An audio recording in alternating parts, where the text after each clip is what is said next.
Hello, coaches, and welcome to the Coach C Basketball Analytics Podcast.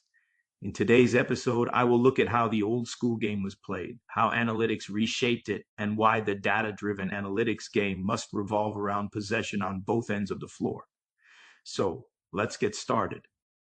To understand where the game is today, you have to look back at how it was taught and played before analytics changed everything. The old school game had a different rhythm, structure, and logic behind it. And that's where this all begins. What we once knew as a slow, controlled, and structured game has become faster, more calculated, and shaped by numbers. The old school game had a different rhythm and logic behind it. Offensively, you didn't dribble against the zone, you didn't throw skip passes, and you didn't take a three early in the shot clock. The focus was on working the ball, getting it inside the lane, and taking high percentage shots. You moved the ball side to side around the horn, waited for a good look, and sometimes you weren't supposed to shoot until the team had made 8 passes. The idea was control and efficiency. Make the defense move, find a gap, and attack the basket. Defensively, everything was about positioning and control. You only pressured the ball after a dead ball or a made free throw. The rest of the time, you reacted to ball movement, stayed between your man and the rim, and rebounded. Denying passes wasn't a priority. It was about being solid, protecting the lane, and keeping your team organized. Pressing or extending to the perimeter wasn't encouraged because post players weren't expected to shoot from there anyway. Teams played slower and valued possession. The longer you held the ball, the better. Guards ran the show. Every rebound looked for the point guard on the outlet. Bigs didn't push the break. Their job ended once they secured the board and found a guard. The secondary break was more a reflection of a well-trained team than an offensive weapon. The game today has evolved, and in my view, it must be played through the logic of analytics. The way I see it, the modern game isn't just different, it demands a different mindset. Every strategy, both offensively and defensively, has to be built around possession and efficiency. You win by controlling possessions, dictating rhythm, and making numbers work in your favor. Analytics basketball isn't a trend or a tool. It's how the game needs to be played today to compete and win at any level. In analytics basketball, everything revolves around possession. This is how I believe the game needs to be played to level the playing field and increase a team's chances of success on the court against any level opponent. You want to maximize your team's shot attempts per possession, points per possession, and total possession time, while minimizing your opponents. The goal is to minimize the opponent's possession time, total possessions per game, and offensive production. You deny their top scorers offensive touches, minimize their shot attempts, and reduce their points per possession to lower both the players and the team's total scoring to a level where they become beatable. However, many teams are still using old defensive habits. The old defensive style was reactive, just like how the old shell drill is taught nowadays. You moved with the ball, closed out, helped, and recovered.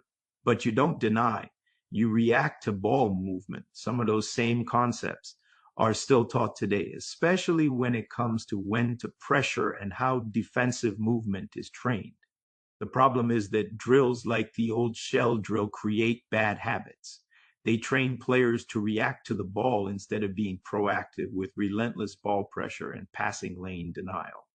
The modern game flipped that. It's built on unpredictability, constant pressure, and active denial. You press passing lanes, force decisions, and turn defense into offense through transition. Today's data-driven game needs to be played faster, more aggressive, and less guard-oriented, and unpredictability is the key. You don't play every game the same way because opponents have different styles. Your game plan needs to adapt to your data-driven goals, and your strategies have to adjust to the characteristics of each opposing team. The teams that understand analytics know that the goal is to control the opponent's rhythm, limit their scoring, and force them out of their balance. Those who control the rhythm of the game and the opponent's scoring control the outcome. To play analytics basketball, you have to commit to pace, pressure, and depth. You play fast, rotate often, and stay aggressive from start to finish. Basketball today has to be played through the numbers that define the game. Analytics isn't about charts or reports. It's about using the logic of possession to make real decisions on the floor. In the era of analytics basketball, the goal is to get the most out of your team and players by controlling what decides games, possessions, efficiency, and rhythm. The right strategy is to play the game through data, not opinion and guesswork, to manage possessions, control tempo, and use efficiency as your weapon. When your system is built on possession, scoring efficiency, and defensive control, you give your team consistency, direction, and a real chance to win against any opponent, no matter their talent level. Possession is what rules basketball because it directly connects offense, defense, and efficiency. Every part of the game, scoring, defending, tempo, and control, comes down to how you manage the ball and how often you have it. The goal in analytics basketball is clear: minimize the opponent's possession time, point production per possession, and shot attempts per possession to a level where they become beatable, while at the same time increasing your teams in all those categories. When you control possessions, you dictate the rhythm of the game, manage efficiency, and make the opponent play outside their comfort zone. That's how you use numbers to win games, not by playing faster or shooting more threes, but by controlling the statistical realities that decide who wins. The old game managed the clock. The new one manages possession. When you control possession, deny touches, rebound, and regain the ball as soon as it's lost, while minimizing the opponent's possession time, total possessions, top scorers, touches, shot attempts, usage averages, and points per possession, you reduce their overall point production to a level where they become beatable. Analytics basketball is not about shooting more threes or tracking stats. It's about understanding rhythm and purpose behind every possession. The goal is to minimize the opponent's scoring, force them out of rhythm, and control the game through efficiency, pressure, and tempo. It's not about style, it's about control, numbers, and execution.